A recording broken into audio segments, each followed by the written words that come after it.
Your cholesterol is quite high. This puts you at significant risk.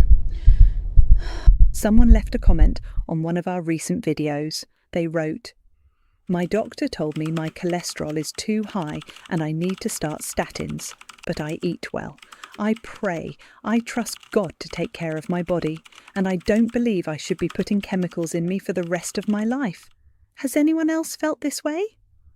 I have been thinking about that comment ever since I read it, not because it is wrong to feel that way, but because that feeling, that specific tension between trusting your body and trusting your doctor deserves a proper answer. And that answer starts with understanding what is actually happening inside the body when cholesterol rises after 50. Because most people, including most people who have been managing it for years, have only ever been given half the picture. And the half they were not given is the half that changes everything about how that conversation with your doctor should go. The body makes 75 to 80% of its own cholesterol, independently of diet. That single fact changes how most people understand their results. Elevated cholesterol after 50 is common and often manageable, but consistently elevated readings without medical review need attention.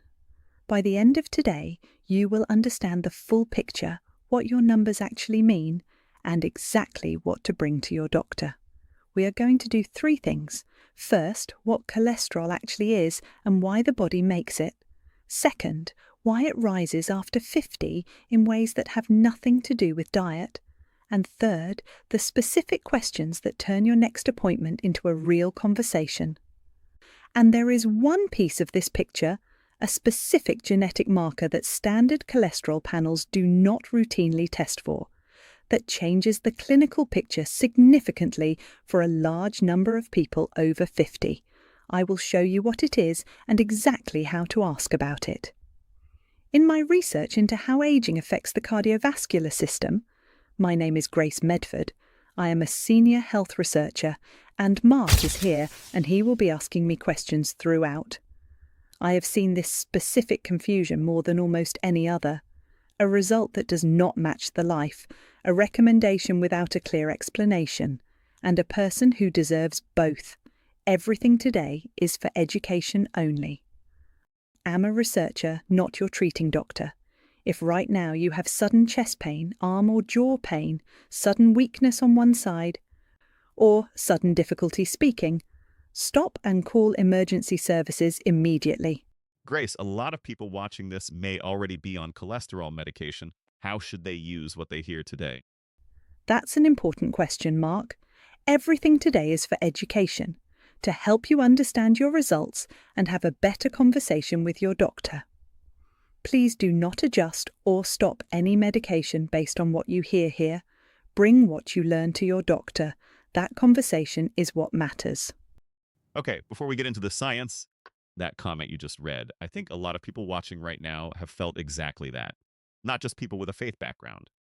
Anyone who has been told they need long-term medication and felt something in them push back. Can you tell us about someone who has been in that position? I'm glad you asked that, Mark. Let me tell you about Ernest. He is 64. He spent 31 years as a hospital porter in South London. He knows what hospitals look like from the inside, what medicine does when it works, and what it does when it does not. He retired 2 years ago. He is a deacon at his Pentecostal church, not the preacher, the organizer, the one who makes sure everything is ready so everyone else can show up. Ernest is not anti-medicine. He takes his blood pressure medication without complaint. But there is a line in his mind between managing what the body is doing and interfering with what he believes was already designed. Long-term medication that changes the chemistry of the blood sits on the wrong side of that line for him.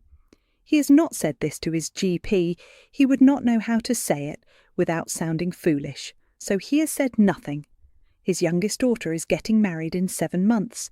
He has promised her a father-daughter dance. He has been practicing in his kitchen on Sunday mornings when the house is empty, moving between the counter and the table, humming the song she chose. He wants to be there fully, not diminished. That is the word he uses in his own mind. 3 weeks ago, he filled the statin prescription. The box is in the bathroom cabinet behind his shaving kit. He has not opened it. Every morning he moves it slightly to reach his razor. He told his wife he is thinking about it. She is waiting. He used to walk to church on Sunday mornings, 20 minutes each way, his thinking time. Since the cholesterol result came back 6 weeks ago, he has been getting a lift with his neighbour. He told him his knee was playing up. His knee is fine.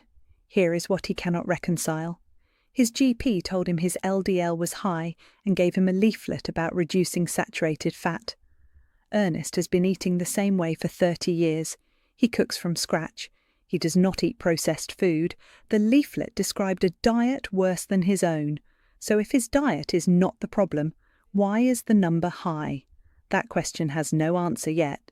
And because it has no answer, the box stays behind the shaving kit. That detail, the box behind the shaving kit every morning, that is not defiance. That is someone trying to hold two things at once and not quite knowing which one to let go of. You are right, Mark. And what Ernest has not been given, what nobody has given him, is the information that would make that decision make sense. Not pressure, not a leaflet, the actual picture of what is happening in his body and why. Because once you have that picture, the decision is not a conflict between faith and medicine. It is just a decision, an informed one, and those are much easier to make. If you have been sitting with a result or a recommendation and feeling that same pull, that quiet resistance you have not quite said out loud, you can tell me in the comments. You are not the only one.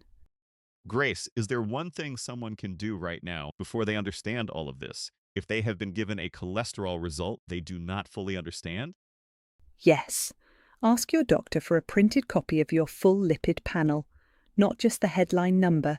You want LDL, HDL, triglycerides, and the total cholesterol to HDL ratio separately. Many people are handed a single number and told it is high, but those 4 pieces together tell a completely different story. You do not need to understand all of it yet, you just need to have it in front of you. That piece of paper is what we are going to make sense of today. Now let me show you what is actually happening inside the body when cholesterol rises after 50. Because the picture is more specific and more interesting than most people have been told.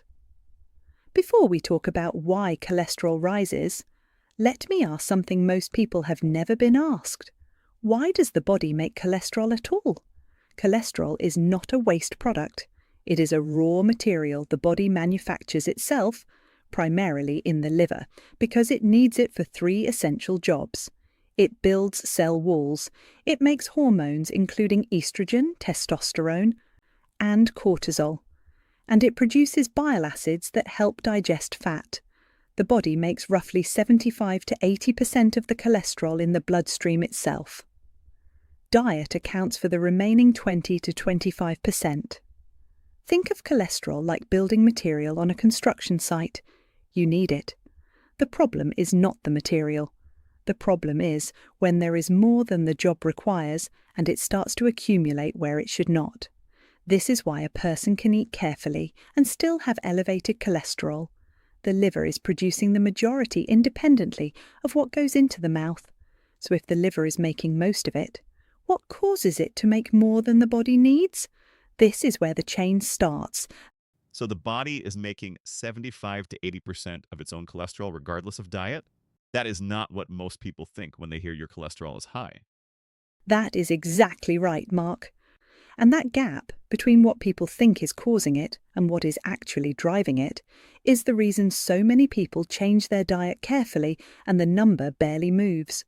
The diet piece is real, but it is one thread in a much larger picture. Why would a liver that has worked correctly for 50 years suddenly produce more than the body can manage? 2 things happen after 50 that directly affect cholesterol clearance. First, hormonal shift. Estrogen helps the liver clear LDL from the bloodstream efficiently. As estrogen declines, clearance slows. LDL stays in the bloodstream longer. The number rises, not because the liver is producing dramatically more, but because it is removing it less efficiently. Second, genetics. Some people carry variants in the genes that regulate cholesterol clearance. After 50, when hormonal support declines, those genetic tendencies become much more visible in the results. Think of it like a drainage system that worked perfectly for 50 years. The water flow has not increased, but the outlet is slower. The level rises because the drainage reduced. Grace, I want to be honest about something. When you first mentioned that Ernest's resistance had a faith dimension, I was not sure where that was going. But what I am hearing is that his real resistance was not to medicine. It was to an explanation that did not add up. He was not wrong to feel that. He was not wrong at all, Mark. The resistance that looks like stubbornness is often, underneath it, a very reasonable response to an incomplete explanation. Ernest did not refuse to understand. He refused to accept something he could not make sense of. Those are very different things. And when LDL stays in the bloodstream longer than it should, here is what starts to happen. LDL carries cholesterol from the liver to the cells that need it. HDL carries excess cholesterol back to the liver for removal. When LDL is elevated and stays too long, some begins to deposit in the artery walls, particularly where the lining has been slightly damaged by inflammation or high blood pressure. Over time, these deposits narrow the vessel. HDL's job is to slow this, collecting excess from the vessel wall and returning it to the liver. Think of LDL as deliveries arriving at a warehouse and HDL as the returns truck. When deliveries outpace returns, the excess starts stacking in the corridors, and this is exactly the gap Ernest was sitting in. He asked his GP, "Is this because of what I eat?" His GP said diet plays a role and gave him a leaflet. But what Ernest was really asking, without the language to say it precisely, was, why is this happening to me when my life does not look like the life on that leaflet? That question had a real answer. It just needed the right picture to make it visible. That unanswered question Ernest had. If my diet is not the problem, why is my cholesterol high? This is the answer. The drainage slowed, the genetic tendency surfaced, and the single number he was given did not show any of that. If there is something on your own results sheet you have never had properly explained, put it in the comments. I read every one. And now that you can see the full picture, here is what changes when you walk into your doctor's office with it. Grace, can we put this together as something someone can actually bring to their doctor? Not just what to do at home, but how to have the conversation that gets them real answers. That is exactly the right framing, Mark. Because for a condition like this, where genetics and hormones and lifestyle are all threads in the same pattern, the most important habit is not something you do at home. It is what happens in that appointment room, and most people go in underprepared. Not because they are not intelligent, because they were not given a framework. Step 1. Arrive with the full panel, not just the headline. Ask for your complete lipid panel in writing before the appointment: LDL, HDL, triglycerides, and the total to HDL ratio. When you sit down, say this: I want to understand the full picture of my results, not just the LDL number. Can we go through the ratio together? That one sentence changes what the appointment covers. Step 2. Ask about the genetic picture. If you have a family history of high cholesterol, a parent, a sibling diagnosed in their 50s or 60s, tell your doctor specifically and ask, is there a genetic component to my results that a standard panel might not fully capture? This opens the door to a conversation about LPA, lipoprotein(a), a genetic cholesterol marker that standard panels do not test for routinely, but that significantly affects cardiovascular risk and changes which treatments work best. If it is elevated, the picture changes, and if nobody tests for it, nobody knows. Step 3. Ask about the decision, not just the prescription. If statins are recommended, ask your doctor to explain the specific reasoning for your individual results. What is the cardiovascular risk calculation based on? The LDL alone, the ratio, the family history, the LPA if tested? And ask, Are there other factors we should address alongside or before medication? This is not resistance. This is participation, and it produces better outcomes. These 3 questions are worth writing down the evening before your appointment. Arriving with a specific list changes what is possible in that room. Ernest went back. He almost did not. He rescheduled twice, but he went. He brought the questions. His GP ordered a more detailed panel, including LPA. Ernest's LPA was significantly elevated. His cholesterol was not primarily dietary. It was substantially genetic, and the specific statin originally recommended is not the most effective choice for LPA-driven cholesterol. They had a different conversation, a different plan. Ernest did not refuse medicine. He asked the question his doctor had not yet fully answered, and eventually, with the right information on both sides, they found the right answer together. The box is not behind the shaving kit anymore. So the goal was never to accept or refuse. It was to understand enough to ask the right thing. That is it, exactly. Mark, understanding is not a delay. It is the preparation that makes the decision real. If you take one thing from today, let it be this. A cholesterol result is not a verdict. It is a starting point. And the starting point gets much more useful when you understand the full picture behind it.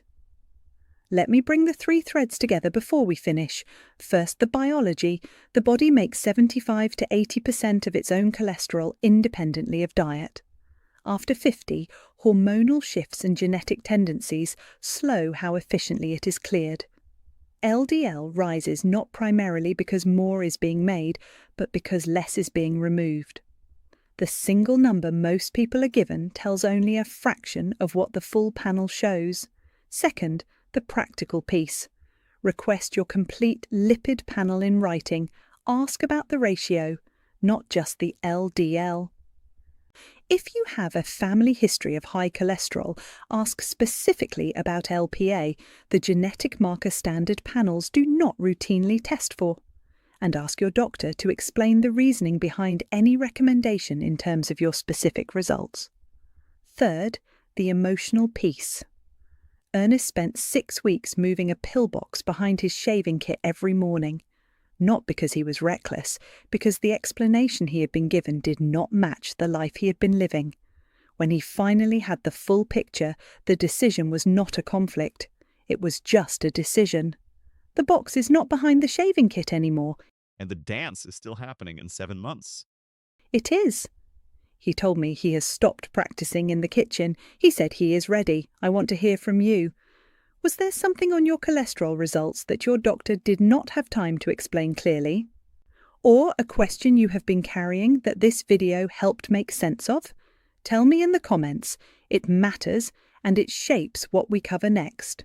If someone you care about has been given a cholesterol result they do not fully understand, or a recommendation they are not sure about, you can share this video with them. Sometimes the full picture is what makes the next step possible. And if you value this kind of thorough, honest explanation, where we go past the headline number and look at what is actually happening in the body, you can subscribe. We cover topics like this every week. Before we finish, if you have sudden chest pain or pressure spreading to the arm, jaw or back, sudden severe shortness of breath, sudden weakness or numbness on one side, difficulty speaking, or a sudden severe headache, call emergency services immediately. Those symptoms need emergency attention regardless of your cholesterol results. If your cholesterol has been elevated for more than 3 months without a proper medical review, please make that appointment. And if you have a family history of early heart attack or stroke before age 60 that has not been discussed with your doctor in the context of your own results, that conversation is overdue. The absence of symptoms is not reassurance. 3 months without review is 3 months too long. The full panel and the 3 questions are your starting point. The comment that opened this video, the person who wrote about eating well, praying, and not believing they should be putting chemicals in their body for the rest of their life. I want to speak to them directly for a moment. You were not wrong to feel that way. You were not wrong to want to understand before accepting. That instinct, to ask what is actually happening before you agree to what is being recommended, is not stubbornness. It is how good decisions get made. Ernest asked one question his doctor had not yet fully answered, and that question led to a better plan than either blind acceptance or blanket refusal would have produced. You deserve that conversation too. Bring the picture, bring the questions, and let the conversation do what it is supposed to do. Thank you for being here. Thank you for caring enough to want the full picture. I will see you in the next one.